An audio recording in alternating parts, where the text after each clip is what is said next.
6. Dominando sua mente. Como dirigir seu cérebro? Não encontre um defeito. Encontre uma solução. Henry Ford. Este capítulo é sobre como encontrar soluções. Até agora falamos sobre o que você deve mudar se desejar modificar sua vida. Que tipos de estados o fortalecem e quais os que o deixam hesitante. Nesta parte do livro, você irá aprender como mudar seus estados, a fim de poder conseguir o que quiser e quando quiser. Em geral, não faltam recursos nas pessoas. Falta-lhes o controle sobre seus recursos. Este capítulo ensinará como estar no controle, como conseguir mais sabor da vida, como mudar seus estados, suas ações e assim os resultados que consegue em seu corpo. Tudo em questão de momentos. O modelo de mudança que eu e a PNL ensinamos é muito diferente do usado em muitas escolas de terapia. O cânone terapêutico, que é uma mistura de várias escolas, é tão familiar que se tornou algo como um totem cultural. Um grande número de terapeutas acredita que, a fim de mudar, você tem de voltar às experiências negativas profundamente assentadas, e vivê-las outra vez. A ideia é que as experiências negativas das pessoas ficam represadas dentro delas como um líquido, até que não haja mais espaço e elas o rompam ou transbordem. A única maneira de entrar em contato com esse processo, diz o terapeuta, é reexperimentar todos os eventos de dor, e então tentar fazê-los sair para sempre. Tudo na minha experiência diz que esse é um dos menos efetivos meios de ajudar as pessoas com seus problemas. Em primeiro lugar, quando você pede a alguém que volte atrás e reviva algum trauma terrível, você o está pondo no estado mais doloroso e de menos recursos em que ele pode estar. Se você põe alguém num estado sem recursos, suas chances de conseguir novos resultados e comportamentos estão muito diminuídas. De fato, essa abordagem pode até reforçar o padrão doloroso e sem recursos. Devido ao acesso seguido a estados neurológicos de limitação e dor, torna-se muito mais fácil acionar esses estados no futuro. Quanto mais você revive uma experiência, com mais facilidade a usa outra vez. Talvez seja por isso que tantas terapias tradicionais levem tanto tempo para conseguir resultados. Tenho alguns bons amigos que são terapeutas. Eles se preocupam sinceramente com seus pacientes. Eles acreditam que o que estão fazendo está fazendo diferença. E está. A terapia tradicional consegue resultados. No entanto, a questão é: podem esses resultados ser conseguidos com menos dor pelo paciente, e num período de tempo mais curto? A resposta é sim, se modelarmos as ações dos mais efetivos terapeutas do mundo, que é exatamente o que Bandler e Grinder fizeram. De fato, dominando um simples entendimento de como seu cérebro funciona, você pode tornar-se o seu próprio terapeuta, seu próprio consultor pessoal. Você ultrapassa a terapia ao ser capaz de mudar qualquer sentimento, emoção ou comportamento seu, em questão de momentos. Acredito que começamos a conseguir mais resultados efetivos com a criação de um novo modelo para o processo de mudança. Se você acredita que seus problemas ficam guardados em seu interior até extravasarem, é isso exatamente o que experimentará. Veja nossa atividade neurológica mais como uma vitrola do que como se toda a dor agisse como algum fluido letal. O que na realidade acontece é que os seres humanos continuam tendo experiências que estão sendo agravadas. Nós as guardamos no cérebro como discos numa vitrola. Assim como os discos, também nossas gravações podem ser tocadas outra vez, a qualquer momento, se o estímulo certo no ambiente for desencadeado, se o botão certo for acionado. Então, para lembrar nossas experiências, podemos optar por pressionar botões que tocam canções de felicidade e alegria, ou podemos usar botões que criam dor. Se seu plano terapêutico inclui o botão que cria dor muitas vezes seguidas, você poderá estar reforçando o estado muito negativo que deseja mudar. Acredito que você precise fazer alguma coisa bem diferente. Talvez possa simplesmente reprogramar seu toca-discos para tocar outra música bem diferente. Você liga o mesmo botão, mas, em vez de tocar uma canção triste, surge uma extasiante. Ou, talvez, você possa regravar o disco, pegar as velhas memórias e mudá-las. O ponto é, Os discos que não estão sendo tocados não vão crescer e explodir. É absurdo. E assim como reprogramar um toca-discos é um procedimento simples, é fácil mudarmos os meios que nos fazem produzir sentimentos e emoções desprovidos de recursos. Não temos que experimentar tudo o que lembra dor para mudarmos nosso estado. O que temos de fazer é mudar a representação interna,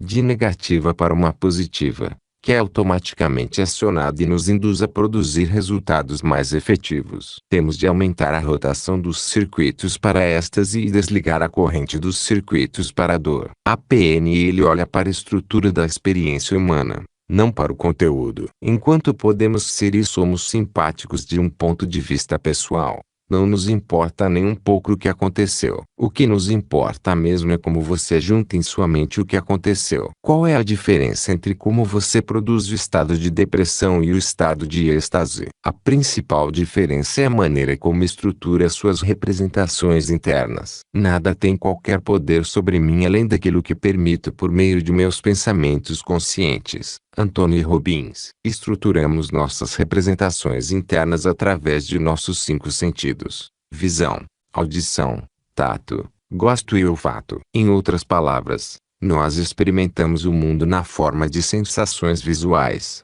auditivas, sinestésicas, gustativas ou olfativas. Assim, quaisquer experiências que temos guardadas na mente são representadas através desses sentidos, originalmente pelas 3 maiores modalidades: a visual, a auditiva e as mensagens sinestésicas. Estas modalidades são amplos agrupamentos de maneiras como formamos representações internas. Você pode considerar seus 5 sentidos ou sistemas representacionais, os ingredientes com os quais constrói qualquer experiência ou resultado. Lembre-se que se alguém é capaz de produzir um resultado particular, esse resultado é criado por ações específicas, mentais e físicas. Se você reproduzir as mesmas ações exatas, pode duplicar os resultados que uma certa pessoa produz. A fim de produzir um resultado, você deve saber quais são os ingredientes necessários. Os ingredientes de todas as experiências humanas derivam de nossos 5 sentidos,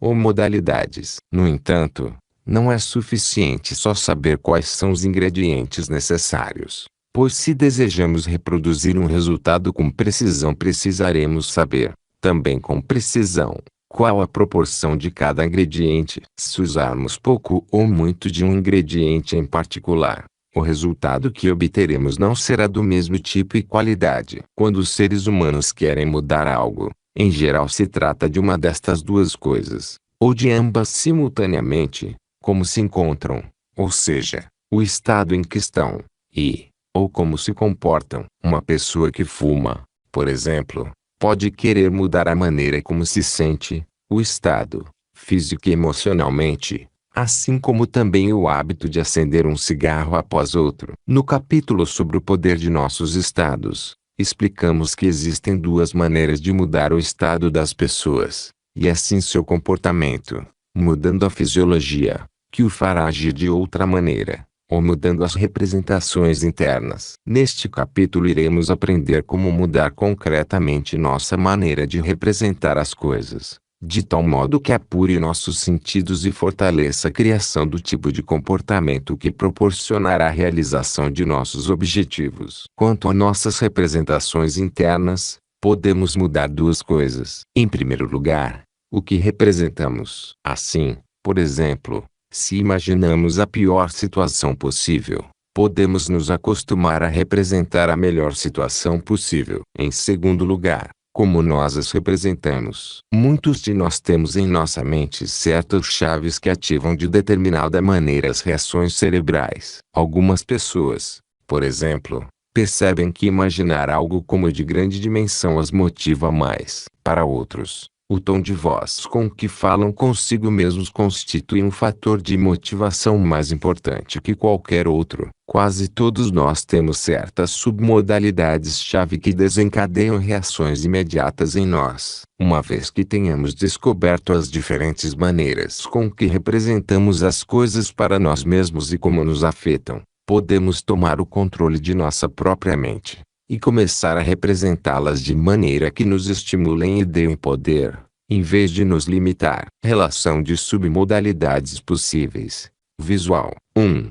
Composições móveis ou paradas. 2. Panorama ou enquadrada. Se enquadrada. O formato do quadro. 3. Colorido ou preto e branco. 4. Brilho. 5. Tamanho da imagem. Tamanho natural.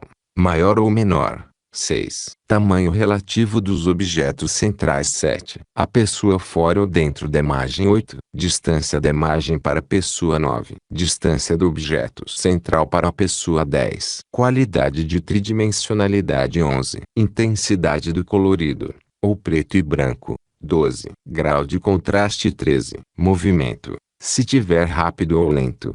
14. Foco, quais as partes, dentro ou fora. 15. Foco intermitente ou fixo. 16. De que ângulo é visto. 17. Número de imagens, cenas. 18. Localização. 19. Outra. Auditiva. 1. Volume. 2. Cadência. Interrupções. Agrupamentos. 3. Ritmo.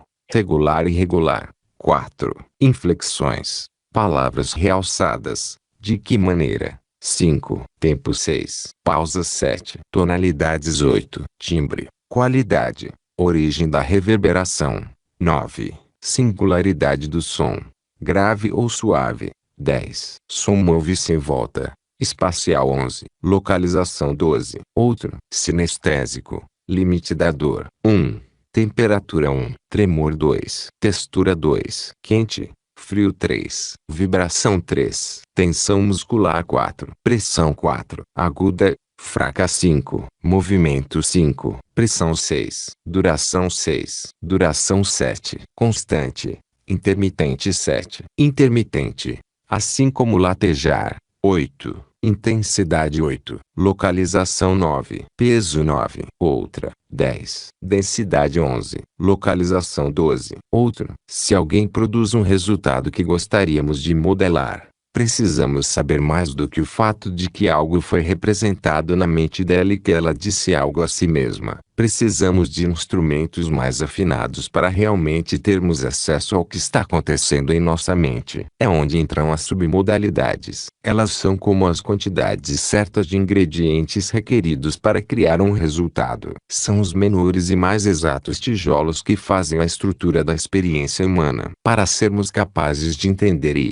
assim, controlar uma experiência visual, precisamos saber mais sobre ela. Precisamos saber se é escura ou brilhante, em branco e preto ou em cores, móvel ou estacionária. Da mesma maneira, queremos saber se uma comunicação auditiva é alta ou baixa, próxima ou afastada, ressoante ou abafada. Queremos saber se uma experiência sinestésica é macia ou dura, áspera ou lisa, flexível ou rígida. Outra distinção importante é se uma imagem é associada ou dissociada. Imagem associada é a que você experimenta como se realmente estivesse lá. Você a vê através de seus próprios olhos. Ouve e sente como se estivesse com seu próprio corpo naquela hora, naquele lugar. Imagem dissociada é a que você experimenta como se a estivesse vendo de fora de si mesmo, como se assistisse a um filme sobre si mesmo. Consulte a lista de submodalidades. Pare um minuto para lembrar uma experiência agradável recente que tenha tido. Agora, entre dentro dessa experiência. Veja o que viu com seus próprios olhos. Os eventos, imagens, cores, brilhos, e assim por diante. Ouça o que ouviu, as vozes, sons, e assim por diante. Sinta o que sentiu, emoções, temperatura, e assim por diante. Experimente como era. Agora, saia de seu corpo e sinta-se afastando da situação, mas de um lugar onde ainda possa ver-se lá na experiência. Imagine a experiência como se estivesse se vendo em um filme. Qual é a diferença de seus sentimentos? Em qual dos exemplos os sentimentos foram mais intensos? No primeiro ou no segundo? Isso distingue uma experiência associada de uma dissociada. Usando submodalidades distintas, como associação versus dissociação, você pode mudar radicalmente sua experiência da vida. Lembre-se, aprendemos que todo comportamento humano é o resultado do estado em que estamos, e que nossos estados são criados por nossas representações internas, as coisas que imaginamos, que nós dizemos, e assim por diante. Assim como um diretor de cinema pode mudar o efeito que seu filme tem sobre uma plateia, você pode mudar o efeito que qualquer experiência na vida tem sobre você. Um diretor pode mudar o ângulo da câmera, o volume e o tipo de música, a velocidade e a quantidade de movimento, a cor e qualidade da imagem e, assim, criar qualquer estado que queira em seu público. Da mesma maneira, você pode dirigir seu cérebro para gerar qualquer estado ou comportamento que o apoie em suas metas. Deixe-me mostrar-lhe como. É muito importante que faça estes exercícios, pois poderá se interessar e ler cada um até o fim. Então você para e os faz. Antes de prosseguir a leitura, pode ser divertido fazer os exercícios com mais alguém. Faça a turnos, dando sugestões e respondendo a elas. Quero que pense numa recordação muito agradável. Pode ser recente ou antiga. Só feche os olhos,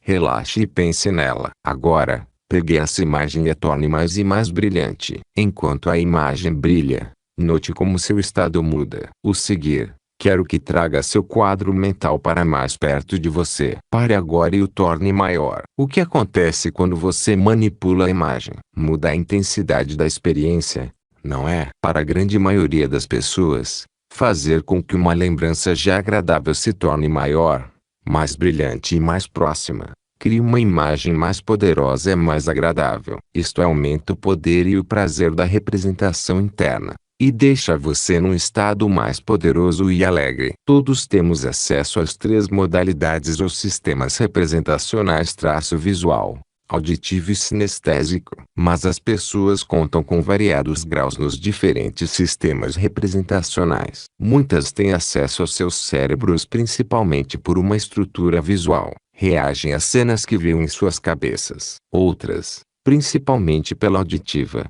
outras pelas sinestésicas. Tais pessoas reagem com mais intensidade ao que ouvem ou sentem. Assim, após você ter variado as cenas visuais, vamos tentar a mesma coisa com os outros sistemas representacionais. Traga de volta a lembrança agradável com a qual já trabalhamos. Aumente o volume das vozes ou sons que ouve, deles mais ritmo, um tom mais profundo, uma mudança de timbre. Faça-os mais fortes e mais afirmativos. Agora, faça o mesmo com as submodalidades sinestésicas. Torne a lembrança mais quente, mais suave e mais macia do que era antes. O que acontece agora com seus sentimentos em relação à experiência? Nem todas as pessoas respondem da mesma maneira. Em particular, as sugestões sinestésicas detectam diferentes respostas em diferentes pessoas. É provável que a maioria de vocês ache que tornar a imagem maior e mais brilhante a realce,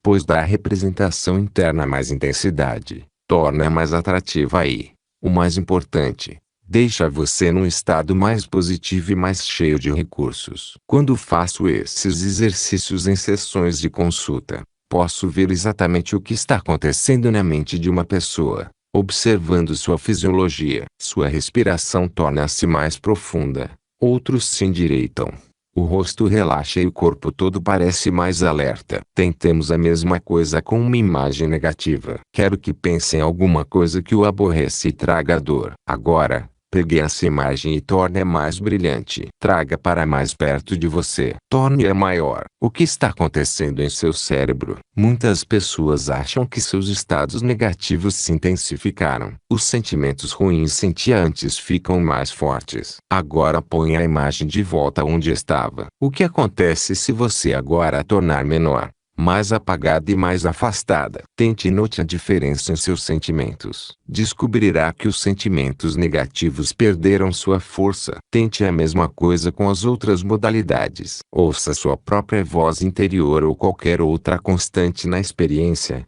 num tom alto, staccato. Sinta a experiência como dura e firme. É bem provável que a mesma coisa acontecerá, que o sentimento negativo será intensificado. Mais uma vez, não quero que entenda isso de uma maneira acadêmica. Quero que faça esses exercícios de uma maneira concentrada, intensa, tendo cuidado de notar quais as modalidades e submodalidades que têm maior poder sobre você. Você pode querer percorrer esses passos outra vez em sua mente, tendo consciência de como a manipulação da imagem muda seus sentimentos sobre o fato. Pega a imagem negativa com a qual começou e, agora, torne-a menor. Esteja atento para o que acontece enquanto a imagem encolhe. Agora, desfoque-a, faça indistinta, apagada e difícil de ser vista. Depois, afaste-a de você, empurre-a para trás, de modo que mal possa vê-la. Finalmente, empurre-a de volta para seu imaginário. Repare o que ouve, vê e sente enquanto ela desaparece. Faça a mesma coisa com a modalidade auditiva. Abaixe o volume das vozes que ouve. Torne-as mais letárgicas e fracas. Tire-lhes o ritmo e batidas. Faça a mesma coisa com suas percepções sinestésicas. Faça com que a imagem fique pairando fina e sem substância, flácida. O que acontece com a imagem negativa quando passa por esse processo? Se você for como a maioria das pessoas, a imagem perde seu poder, torna-se menos potente, menos dolorosa, ou até inexistente. Ou seja, você pode pegar alguma coisa que lhe causou grande dor no passado e torná-la impotente, fazê-la dissolver-se e desaparecer completamente. Penso que esta curta experiência é suficiente para mostrar como esta tecnologia pode ser poderosa. Em poucos minutos você pegou um sentimento positivo e fez com que se tornasse mais forte e mais fortalecedor. Também foi capaz de pegar uma imagem negativa poderosa e tirar-lhe o poder que tinha sobre você. No passado, você estava à mercê dos resultados de suas representações internas. Agora, já deve saber que as coisas não precisam ser desse jeito. Basicamente, você pode viver sua vida de várias maneiras. Pode deixar seu cérebro dirigi-lo da forma que fazia no passado. Pode deixá-lo lançar qualquer quadro, som ou sensação.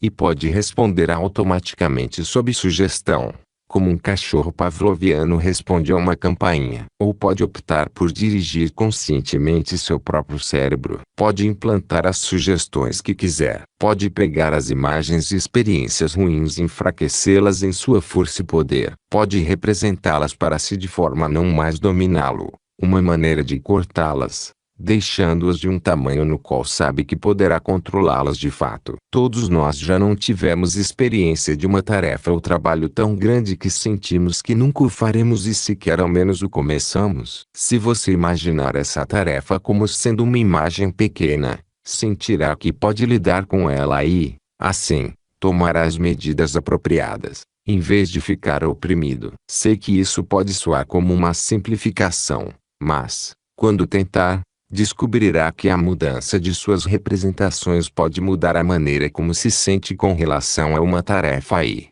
assim, modificar suas ações. E é claro que agora você sabe também que pode pegar boas experiências e realçá-las. Pode pegar as pequenas alegrias da vida e torná-las maiores, fazer com que tornem mais clara a sua visão do dia e com que sinta-se mais leve e mais feliz. O que temos aqui é uma maneira de criar mais interesse, mais alegria, mais ardor na vida. Não há nada bom ou mal, mas o pensamento o faz assim. William Shakespeare. Lembra-se, no primeiro capítulo, quando falamos sobre o bem dos reis, o rei tinha a capacidade de dirigir o reino dele. Bem, seu reino é seu cérebro. Assim como o rei dirige o seu reino, você pode dirigir o seu, se começar a assumir o controle de como representa a sua experiência da vida. Todas as submodalidades com as quais lidamos dizem ao cérebro como se sentir. Lembre-se, nós não sabemos como a vida é realmente. Nós só sabemos como a representamos para nós mesmos. Assim,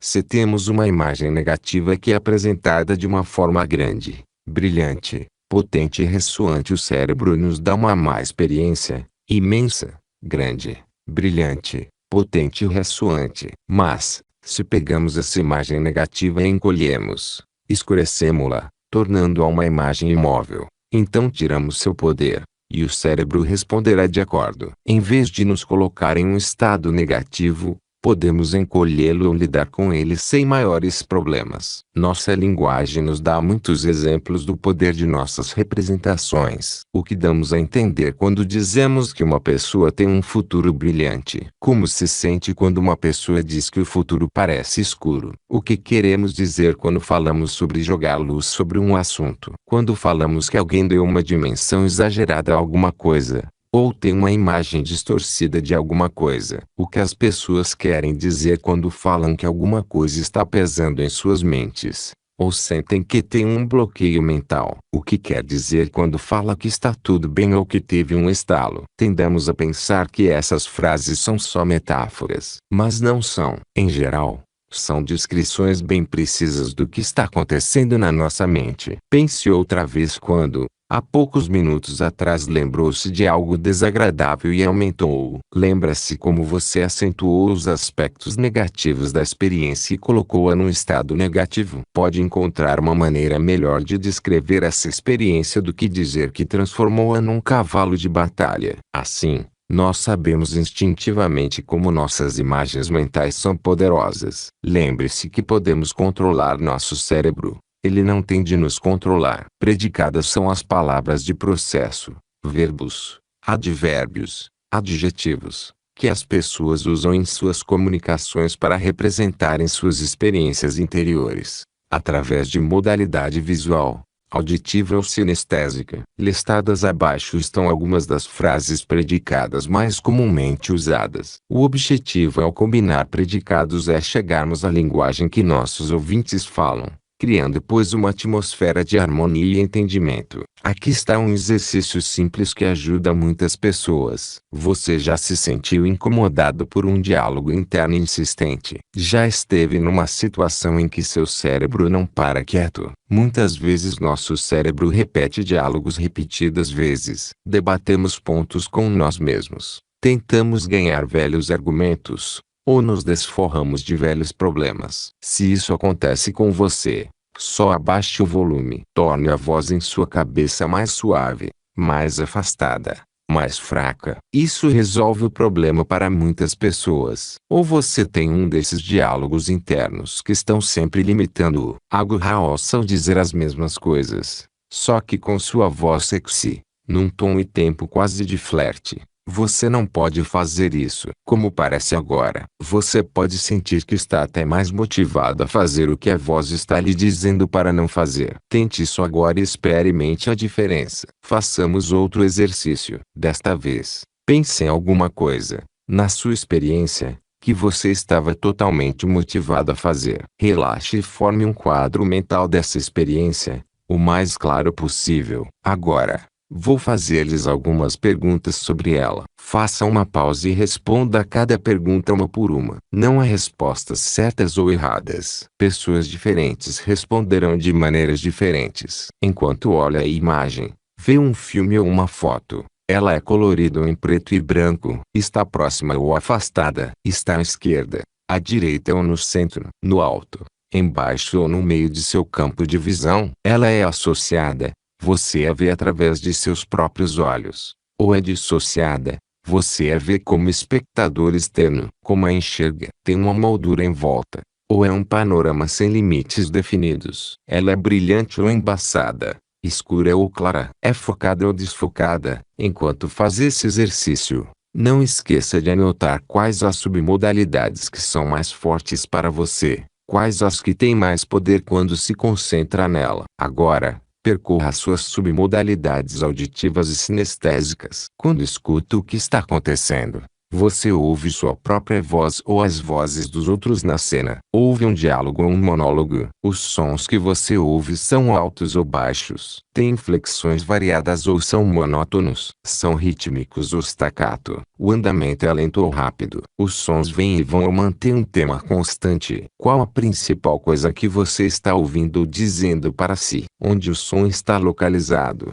De onde está vindo? Quando você o sente, ele é duro ou macio? É quente ou frio? É áspero ou suave? É flexível ou rígido? É sólido ou líquido? É agudo ou abafado? Onde está a sensação localizada em seu corpo? É amargo ou doce? Algumas dessas questões, a princípio, podem parecer difíceis de responder. Se você tem a tendência de formar suas representações internas primeiramente de uma forma sinestésica, pode pensar para si mesmo: eu não faço imagens. Lembre-se, isso é uma crença aí, enquanto mantê-la, será verdade. Conforme você se torna mais consciente de suas próprias modalidades, aprenderá a melhorar suas percepções por meio de algo chamado sobrepor. Isso significa que, se você é fundamentalmente auditivo, por exemplo, fará melhor recolhendo em primeiro lugar todas as sugestões auditivas que usa para compreender uma experiência. Assim, pode primeiro lembrar do que estava ouvindo naquele tempo. Uma vez que esteja nesse estado e tenha uma representação interna forte, rica, é muito mais fácil de entrar numa moldura visual para trabalhar com as submodalidades visuais, ou numa moldura sinestésica para experimentar as submodalidades sinestésicas. Muito bem, você acabou de ver e experimentar a estrutura de alguma coisa na qual gostaria de estar fortemente motivado a fazer, alguma coisa na qual, no presente, você não tem interesse especial, nenhuma motivação real para fazer. Mais uma vez, forme uma imagem mental. Agora, repita de forma exata as mesmas perguntas, tendo cuidado de anotar como suas respostas diferem daquelas que teve para a coisa que estava fortemente motivado a fazer. Por exemplo, quando olha para a imagem, vê um filme ou uma foto. Então continue repetindo todas as questões da submodalidade visual. Agora, repita as perguntas de suas modalidades auditivas e sinestésicas. Enquanto faz isso, não esqueça de anotar quais submodalidades são mais fortes para você, quais as que têm maior poder para afetar seus estados. Agora, tome a coisa pela qual está motivado, chamemos-la experiência 1, e a coisa pela qual quer ser motivado, experiência 2, e olhe para elas ao mesmo tempo. Não é difícil de fazer. Pense em seu cérebro como uma tela de televisão subdividida, e olhe ambas as imagens ao mesmo tempo. Há diferenças nas submodalidades? Não há. Podemos prognosticar isso, é claro, porque representações diferentes produzem tipos diferentes de resultados no sistema nervoso. Agora, tome o que aprendemos sobre os tipos de submodalidades que nos motivam e, então, passo a passo, reajustemos as submodalidades da coisa que ainda não está motivado a fazer. Experiência 2. De forma a combinar com aquelas da coisa que está motivado a fazer. As submodalidades da experiência 1. Mais uma vez, essas serão diferentes para pessoas diferentes, mas é provável que a imagem da experiência 1 será mais brilhante do que da experiência 2. Será mais clara e mais próxima. Quero que você se concentre nas diferenças entre elas, e manipule a segunda representação para que se torne mais e mais parecida com a primeira. Lembre-se de fazer o mesmo também com as representações auditivas e sinestésicas. Faça isso agora. Como se sente agora sobre a experiência 2? Está mais motivado para fazê-la? Você deve estar, se igualou às submodalidades da experiência 1. Por exemplo, se a experiência 1 era um filme e a experiência 2 era uma moldura fixa, você representou a experiência 2 em um filme, e continuou o processo com todas as submodalidades visuais, auditivas e sinestésicas. Quando encontra os acionadores específicos, submodalidades, que fazem com que entre em um estado desejável, pode então ligar esses acionadores para estados indesejáveis e, por meio disso, mudá-los em um momento. Lembre-se, representações internas similares criarão estados ou sensações similares. E sensações ou estados similares acionarão ações similares. Também, se você descobre o que especificamente o faz sentir-se motivado para fazer qualquer coisa, então saberá o que tem de fazer com qualquer experiência para sentir-se motivado sempre que quiser. A partir desse estado motivado tomará medidas efetivas. É importante notar que certas submodalidades-chave nos afetam mais do que outras. Por exemplo, trabalhei com um menino que estava sem motivação para ir à escola. A maioria das submodalidades visuais não pareciam tocá-lo muito. No entanto, se ele dissesse certas palavras para si mesmo, em certo tom de voz, imediatamente se encontrava motivado para ir à escola. Em compensação, quando estava motivado, sentia tensão em seu bíceps. No entanto, quando não estava motivado, ou estava zangado, ele tinha tensão em seu queixo e seu tom de voz era bastante diferente. Pela simples mudança só dessas duas submodalidades, pude transportá-lo quase que instantaneamente de um estado de perturbação, ou de não motivação, para um estado de estar motivado. A mesma coisa pode ser feita com comida. Uma mulher adorava chocolate devido à sua textura, sua cremosidade e maciez. No entanto, odiava uvas porque eram barulhentas. Tudo o que tive de fazer foi induzi-la a se imaginar comendo uma uva lentamente,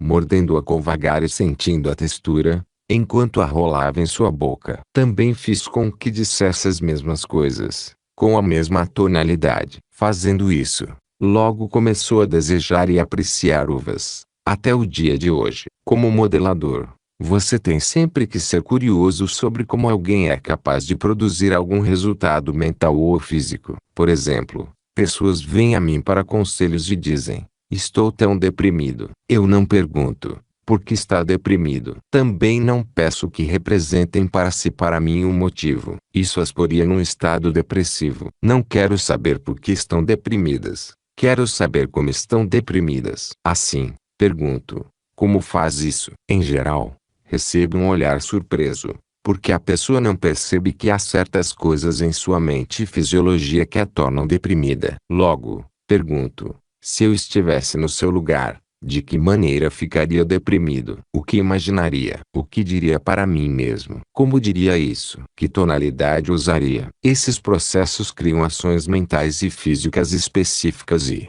pois, resultados emocionais específicos. Se você muda a estrutura do processo, ele pode tornar-se alguma outra coisa. Alguma coisa que não seja um estado depressivo. Uma vez que você sabe como fazer coisas com sua nova consciência, pode começar a dirigir seu próprio cérebro e criar os estados que o apoiam para viver a qualidade de vida que deseja e merece. Exemplo: como é que você fica frustrado ou deprimido? Você pega alguma coisa e constrói uma imagem elevada dela em sua mente. Fica falando consigo mesmo num tom triste de voz. Agora, como cria sensações de êxtase, alegria. Imagina quadros brilhantes. Eles se movem rápido ou com lentidão. Que tom de voz usa quando fala consigo mesmo? Suponhamos que alguém parece amar o trabalho, e você não, mas gostaria. Encontre o que tal pessoa faz para criar essa sensação. Ficará espantado com a rapidez com que é capaz de mudar. Vi pessoas que estavam na terapia há anos mudarem seus problemas,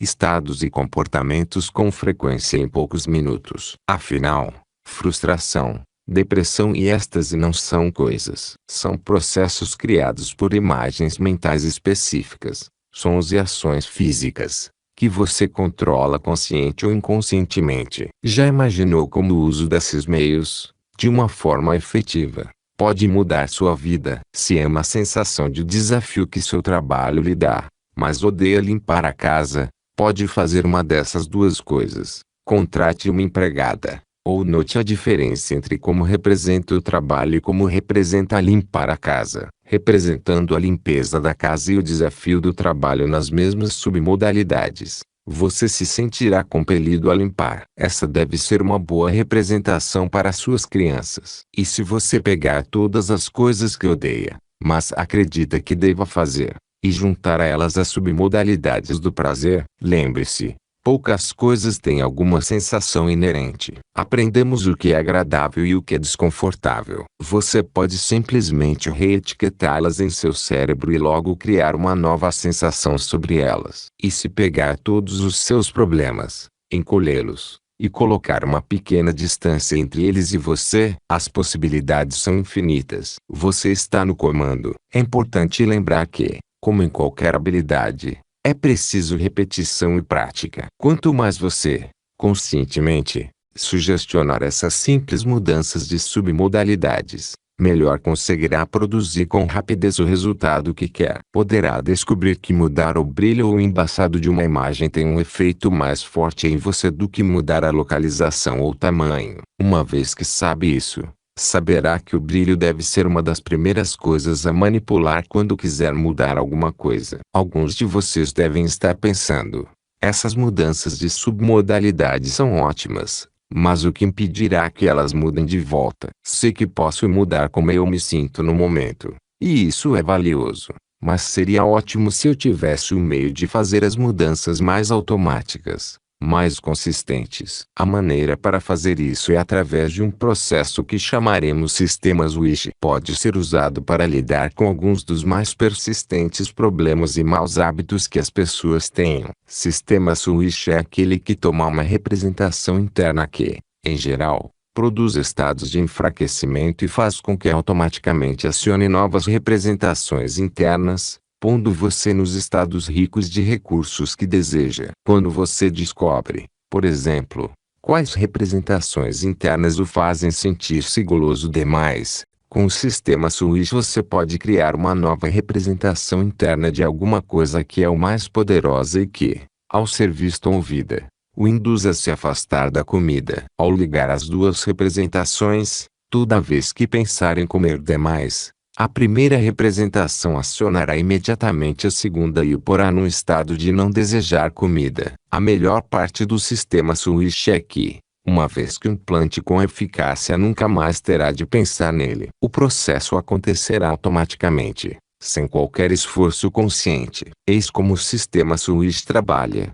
Passo 1. Identificar o comportamento que quer mudar. Em seguida, faça uma representação interna desse comportamento e de como você o vê através de seus próprios olhos. Se quiser parar de roer suas unhas, imagine-se levantando sua mão, trazendo os dedos para seus lábios e roendo suas unhas. Passo 2. Tendo uma cena clara do comportamento que quer mudar, é preciso criar uma representação diferente, uma figura de como você seria se fizesse a mudança desejada. E o que essa mudança significaria para você? Pode imaginar-se tirando os dedos da boca, criando uma pequena compressão no dedo e vendo suas unhas muito bem manicuradas e você bem vestida, magnificamente arrumada, mais controlada e mais confiante. A figura que fez de si mesma nesse estado desejado deve ser dissociada. A razão para isso é que queremos criar uma representação interna ideal, para a qual você continue a ser atraído,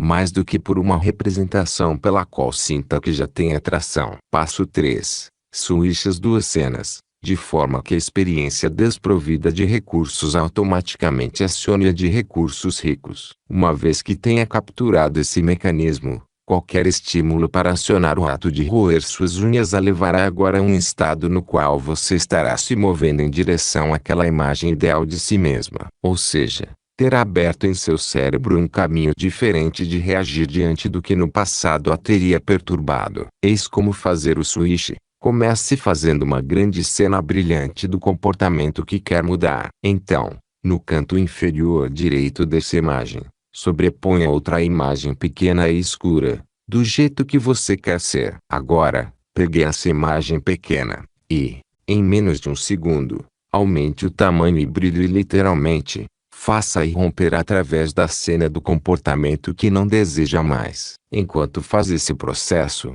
diga a palavra Oxi com todo o entusiasmo e excitação que possa. Concordo que isso possa parecer um pouco infantil, no entanto, ao dizer a palavra Oxi enfaticamente, você envia a seu cérebro uma série de poderosos sinais positivos. Uma vez tendo construído mentalmente as imagens, o processo de substituição deve estar completo em menos tempo do que o necessário para dizer o Oxi, e você estará então diante de uma imagem grande, brilhante, nítida e colorida de como deseja ser. A velha imagem do que você era ficará em pedaços. A chave para implantar esse padrão reside na velocidade e na repetição frequentes. É necessário que você veja e sinta verdadeiramente como essa imagem pequena e escura aumenta para se tornar grande e brilhante, e como esta invade e domina a imagem anterior, destruindo-a e substituindo-a por um quadro ainda maior e mais magnífico de como você quer que as coisas sejam. Neste movimento você experimentará a maravilhosa sensação de ver as coisas do jeito que quer que sejam. Então,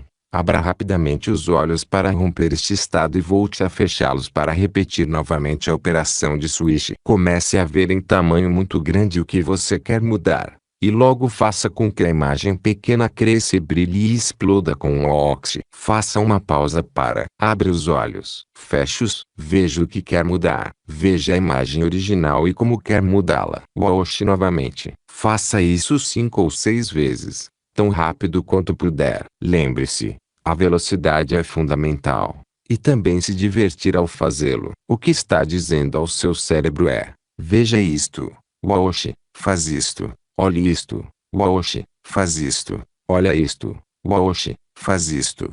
Até que a imagem antiga produza o disparo automático da nova imagem, dos novos estados e, assim, do novo comportamento. Evoque agora a primeira imagem. O que houve? Se, por exemplo, usou o procedimento Swish sobre o hábito de roer unhas. Ao imaginar-se roendo-as, terá dificuldade, que parece algo não natural. Caso assim não seja, repita a prática, desta vez procurando fazê-lo com mais clareza e rapidez, assegurando que experimente somente durante um breve instante a sensação positiva que a nova imagem proporciona, antes de abrir os olhos novamente e reiniciar o processo. Talvez não funcione se a imagem para a qual escolheu mudar não for bastante sugestiva ou desejável. É muito importante que se trata de algo bastante atraente, de maneira que propicie um estado de motivação ou desejo. Algo que realmente deseje ou que seja para você mais importante que o hábito antigo. Em alguns casos,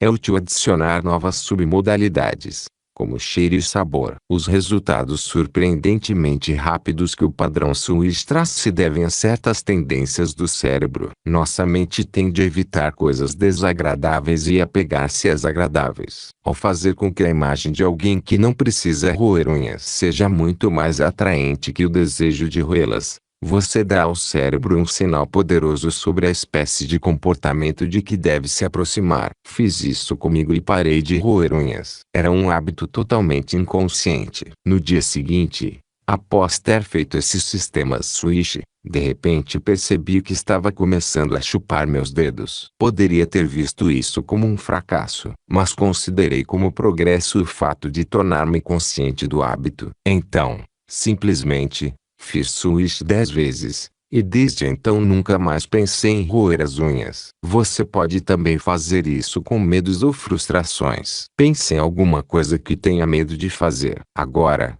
imagine essa coisa funcionando da maneira que você gostaria. Faça essa cena bem excitante. Agora Swish as 7 vezes. Pense agora na coisa que temia. Como ela fez com que se sinta agora. Se o Swish foi feito de maneira convincente, no momento em que pensar nas coisas que teme, deve, automaticamente, ser desviado para pensar em como gostaria que as coisas fossem. Outra variação do sistema Swish é imaginar um alvo de estilingue em sua frente. Entre os dois posts está a cena do comportamento atual que quer mudar. Coloque no estilingue uma cena pequena de como quer ser. Depois, mentalmente, olhe essa pequena imagem ser puxada mais e mais para trás até que o estilingue esteja esticado no máximo. Então, solte. Veja como ela explode bem através da cena antiga na sua frente, dentro de seu cérebro. É importante que, ao fazer isso, você puxe mentalmente o estilingue no máximo antes de soltá-lo. Diga ainda a palavra Oxi quando soltá-lo e atravessar a velha cena limitadora de si mesma. Se fez isso da maneira correta, quando soltar o estilingue, a cena deverá vir para você tão rápida que a sua cabeça revide. Pare agora mesmo e gaste um momento para evocar algum pensamento ou comportamento limitador que gostaria de mudar. E use esse sistema Swish de estilingue para mudá-lo. Lembre-se que sua mente pode desafiar as leis do universo, de uma maneira crucial. Ela pode voltar para trás. O tempo não pode, nem os acontecimentos. Mas sua mente pode. Digamos que você entre em seu escritório, e a primeira coisa que nota é que um relatório importante não foi escrito. O relatório incompleto tende a deixá-lo num estado carente de recursos. Você se sente zangado, frustrado. Está pronto para sair e gritar com sua secretária. Mas gritar não irá produzir o resultado que quer. Fará somente uma situação má ficar pior. A chave é mudar seu estado. Voltar para trás e pôr-se num estado que lhe permita conseguir que as coisas sejam feitas. É o que pode fazer,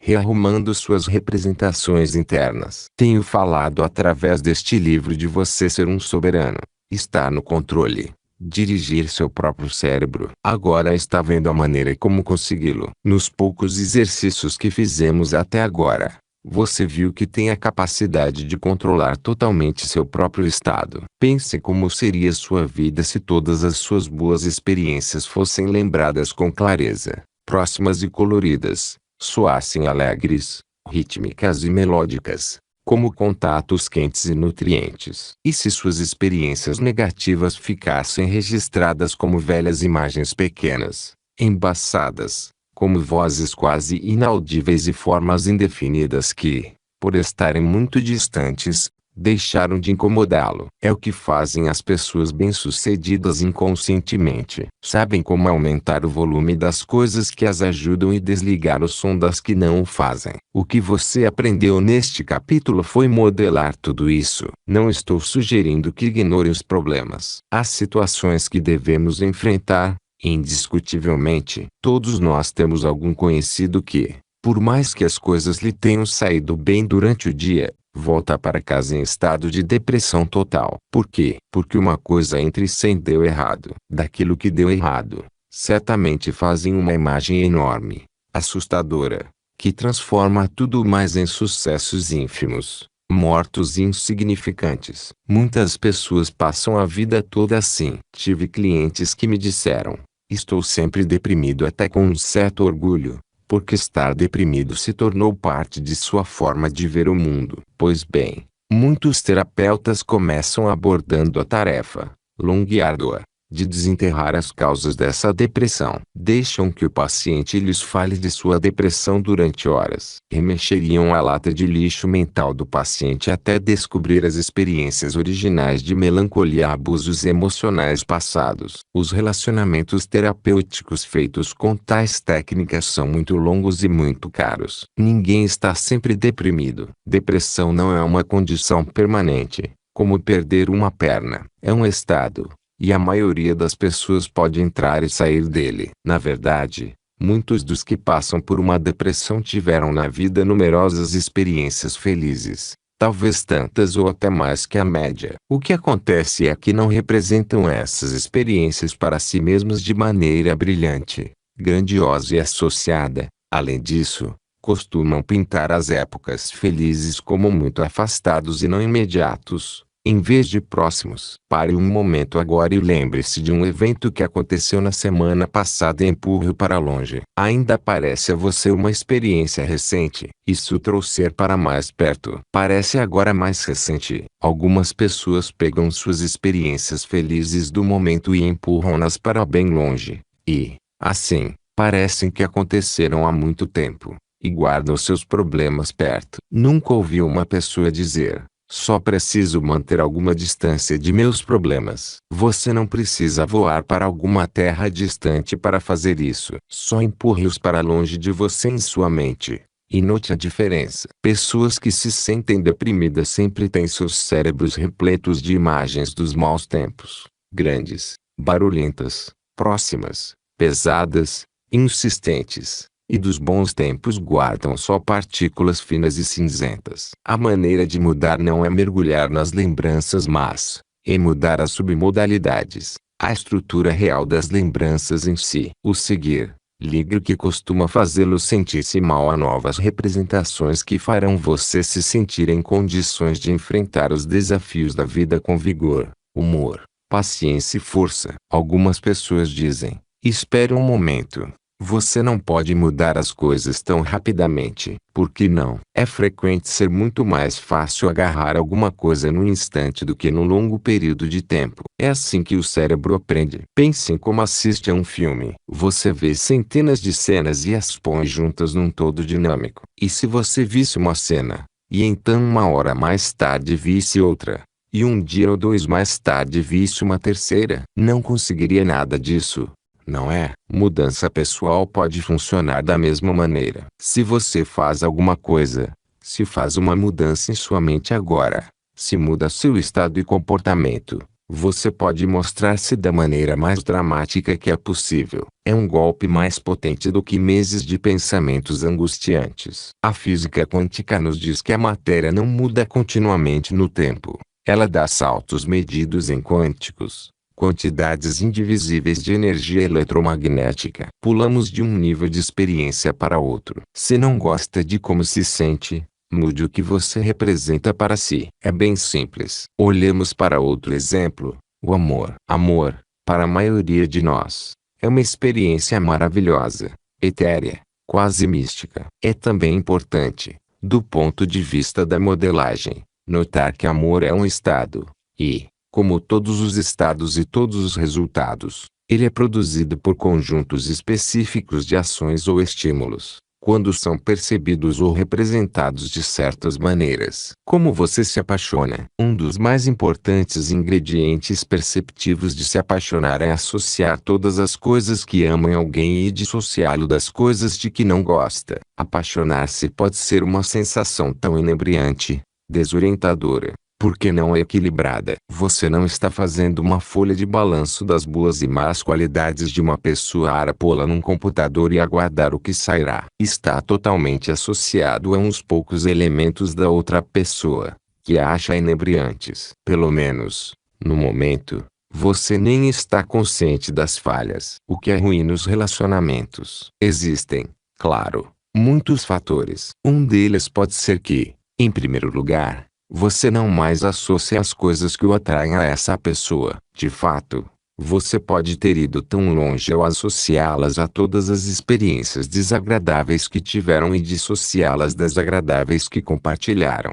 Como acontece isso? Uma pessoa pode ter feito grandes cenas devido ao hábito de seu companheiro deixar a pasta de dentes destampada ou espalhar seus pertences pelo chão. Talvez ele não mais lhe escreva bilhetes amorosos. Ou, possivelmente, ela se lembra do que ele lhe disse no calor de uma discussão, e escuta esse diálogo repetir-se com frequência em sua cabeça, reexperimentando como se sentiu. Ela não se lembra da maneira gentil como ele a tocou nesse dia, ou as coisas especiais que disse na semana anterior, ou o que fez para ela no aniversário deles. Os exemplos podem seguir indefinidamente. Tenha em mente que, decididamente, não há nada errado em fazer isso. Só entenda bem que esse tipo de representações provavelmente não fortalecerá seu relacionamento. E se você, no meio de uma discussão, lembrar-se da primeira vez que se beijaram ou ficaram de mãos dadas, de uma ocasião quando seu amado fez alguma coisa muito especial para você, e imagine aquela cena grande, próxima e brilhante outra vez, nesse estado, como tratará essa pessoa que você ama? É fundamental que olhemos para qualquer padrão de comunicação e nos perguntemos regularmente: se continuo a representar coisas para mim dessa maneira, como será o resultado final em minha vida? Para que direção meu presente comportamento está me levando? É para lá que quero ir? Agora é hora de examinar o que minhas ações mentais e físicas estão criando. Você não quer descobrir mais tarde que alguma coisa que poderia ter mudado simples e facilmente levou-o para um lugar onde não quer estar. Pode ser valioso notar que se tem uma maneira particular de associação e dissociação. Há muitas pessoas que passam a maior parte de seu tempo dissociadas da maioria de suas representações. Raras vezes parecem ficar emocionalmente movidas por alguma coisa. A dissociação tem sua vantagem. Se você se mantém fora de emoções muito profundas acerca de algumas coisas, tem mais recursos para enfrentá-las. No entanto, se for seu sistema consistente de representar a maioria de suas experiências na vida, você está realmente perdendo o que gosto de chamar o sumo da vida, uma tremenda quantidade de alegria. Orientei pessoas conservadoras que eram limitadas em expressar o que sentiam sobre suas vidas e organizei novos sistemas perceptivos para elas, aumentando muito suas representações interiores associadas. Elas se tornaram mais vivas e descobriram a vida como uma experiência toda nova. Por outro lado, se todas ou a grande maioria de suas representações interiores estão totalmente associadas, você pode encontrar-se num desacerto emocional. Você pode ter grande dificuldade em competir com a vida porque sente cada coisa pequena, e a vida não é sempre engraçada, fácil ou excitante. Uma pessoa que é totalmente associada com tudo na vida é muito vulnerável e, em geral, encara as coisas muito pessoalmente. A chave para a vida é uma balança para todas as coisas, incluindo os filtros perceptivos de associação e dissociação. Podemos nos associar com, ou nos dissociar de qualquer coisa que quisermos. A chave é associar conscienciosamente para nos ajudar. Podemos controlar qualquer representação que fazemos em nosso cérebro. Lembra-se quando aprendemos sobre o poder de nossas crenças. Aprendemos que não nascemos com crenças e que elas podem mudar. Quando éramos pequenos, acreditávamos em algumas crenças que agora achamos ridículas. Terminamos o capítulo sobre as crenças com uma questão-chave: como adotarmos as crenças que nos habilitam e desistirmos das negativas. O primeiro passo é tornar-se consciente de seus efeitos fortalecedores em nossas vidas. Está dando o segundo passo, através deste capítulo, mudando a maneira como representa essas crenças para si. Pois se você muda a estrutura de como representar alguma coisa para si, mudará como se sente sobre isso e, assim, mudará o que é verdadeiro em sua experiência de vida. Você pode representar coisas para si de uma forma que consistentemente o fortaleça. Agora, lembre-se, uma crença é um forte estado emocional de certeza que você mantém sobre pessoas, coisas, ideias ou experiências específicas de vida. Como você cria essa certeza? Através de submodalidades específicas. Você acha que estaria tão certo sobre alguma coisa que é escura, fora de foco, minúscula e afastada em sua mente como estaria sobre alguma coisa que é justamente o oposto. Também seu cérebro tem um sistema de arquivar. Algumas pessoas guardam as coisas em que acreditam na esquerda e coisas sobre as quais não estão certas na direita. Sei que isso parece ridículo, mas você pode mudar uma pessoa que tenha esse sistema de codificar, simplesmente fazendo com que ela,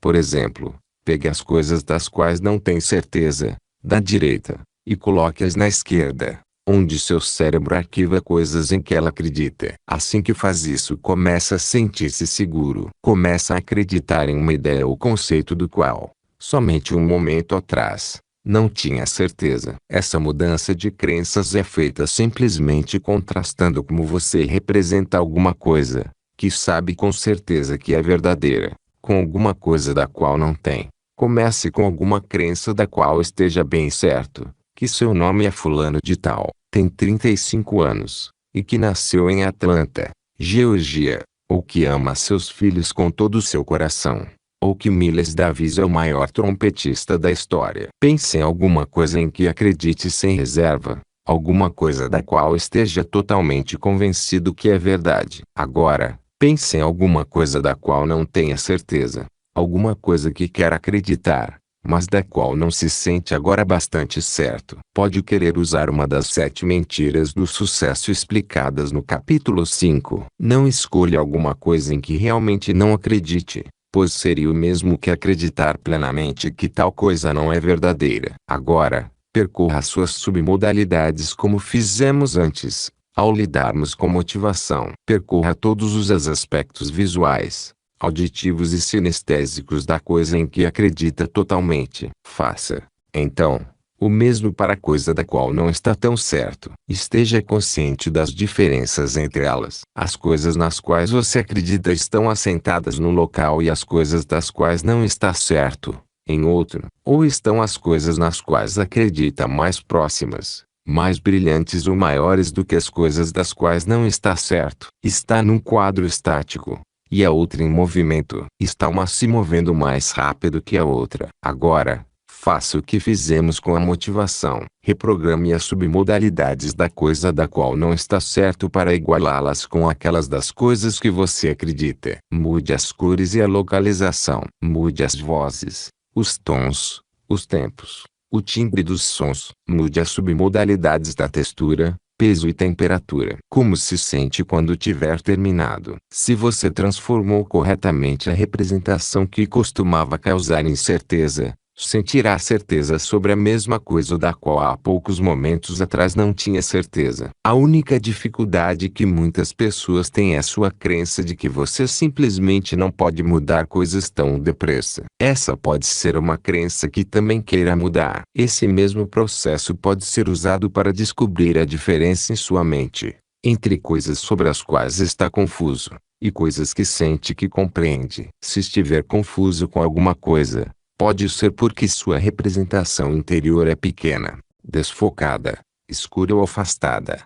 enquanto as coisas que compreende são representadas como mais próximas, brilhantes e mais focadas. Veja o que acontece com suas sensações quando muda suas representações para serem exatamente como aquelas das coisas que compreende. É claro que aproximar coisas, ou torná-las mais brilhantes, não intensifica a experiência para todos. O oposto pode ser verdade. Algumas pessoas sentem as coisas se intensificarem quando ficam mais escuras e mais desfocadas. A questão é descobrir quais submodalidades são a chave para você ou para a pessoa que quer ajudar a criar mudança e, então, ter suficiente poder pessoal para seguir adiante e usar seus instrumentos. O que estamos na verdade fazendo, enquanto trabalhamos com submodalidades, é rotulando o sistema de estímulos que diz ao cérebro como se sentir sobre uma experiência. Seu cérebro responde a quaisquer sinais submodalidades que você lhe dê. Se for nesses sinais de um tipo, o cérebro sentirá dor. Se for na submodalidade diferente, pode sentir-se ótimo, em questão de momentos. Por exemplo, enquanto estava dirigindo um treinamento para profissionais de neurolinguística, em Phoenix, Arizona, comecei a notar que um grande número de pessoas na sala mostrava uma enorme quantidade de tensão muscular em suas faces, fazendo expressões que interpretei como expressando dor. Mentalmente, revi sobre o que estava falando e não encontrei nada que pudesse ter acionado tal resposta, com tantas pessoas. Assim, finalmente perguntei a alguém: o que está sentindo neste momento? A pessoa disse: tenho uma tremenda dor de cabeça. Assim que ela disse isso, outra também disse, e outra, e outra. Mais de 60% das pessoas na sala estavam com dor de cabeça. Explicaram que as luzes brilhantes, necessárias para gravar o videotape, estavam ofuscando seus olhos e achavam isso irritante, doloroso mesmo. Para piorar, estávamos em uma sala sem janelas, e a ventilação tinha encrencado cerca de 3 horas antes e, então, estava muito quente. Todas essas coisas criaram uma mudança fisiológica nessas pessoas. Assim, que podia eu fazer? Mandar todos embora? Claro que não. O cérebro entrega a dor só quando recebe estímulos que são representados de uma maneira que diz a ele para sentir dor. Assim fiz as pessoas descreverem as submodalidades de suas dores. Para algumas, era pesado e latejante, para outras, não. Algumas sentiam dor muito grande e ampla. Você pode imaginar como isso parecia, enquanto para outras era pequena. Então, fiz com que mudassem as submodalidades da dor. Em primeiro lugar, dissociando-se dela e pondo-a do lado de fora deles,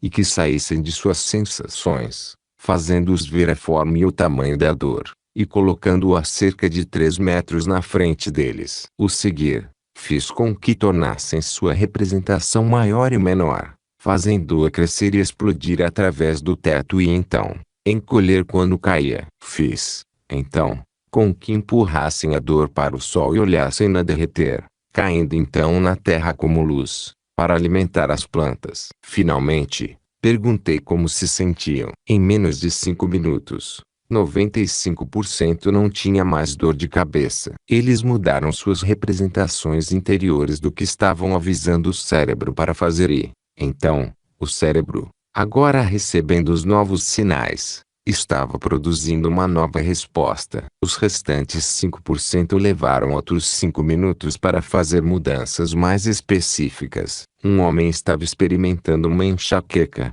e até ele sentiu-se bem outra vez. Quando descrevo este processo para algumas pessoas, elas têm dificuldade em acreditar que podem eliminar sua dor com tanta rapidez e facilidade. No entanto, você já não fez isso inconscientemente muitas e muitas vezes. Pode lembrar-se de alguma vez quando estava sentindo dor mas teve de fazer outra coisa, ou alguma coisa excitante aconteceu e, quando mudou o que estava pensando ou representando para seu cérebro, não sentiu mais dor. A dor pode simplesmente ir embora e não voltar outra vez, a menos que comece a representá-la para si. Com uma pequena porção de direção consciente de nossas representações interiores, você pode eliminar, com facilidade, dores de cabeça à vontade. De fato, uma vez que aprenda os sinais que produzem resultados específicos em seu cérebro, Você pode fazer-se sentir da maneira que quiser, com relação a praticamente qualquer coisa. Uma advertência final: um maior conjunto de filtros em experiências humanas pode dirigir ou afetar sua capacidade de manter novas representações interiores, ou até fazer as mudanças em primeiro lugar. Esses filtros referem-se ao que nós mais valorizamos e aos benefícios inconscientes que podemos estar recebendo de nosso comportamento atual. O êxito e a importância dos valores são um capítulo em si. Discutiremos o ganho inconsciente secundário no capítulo 16. No processo de recompor, se a dor está enviando a você sinais importantes sobre alguma coisa que precise mudar em seu corpo, a menos que resolva essa necessidade, a dor provavelmente voltará, porque está lhe sendo útil. Com o que já aprendeu até agora, você pode melhorar bastante sua própria vida, assim como a vida de alguém que conheça. Olhemos para outro aspecto da maneira pela qual estruturamos nossa experiência, um ingrediente crítico que pode nos fortalecer para, efetivamente, modelar qualquer um.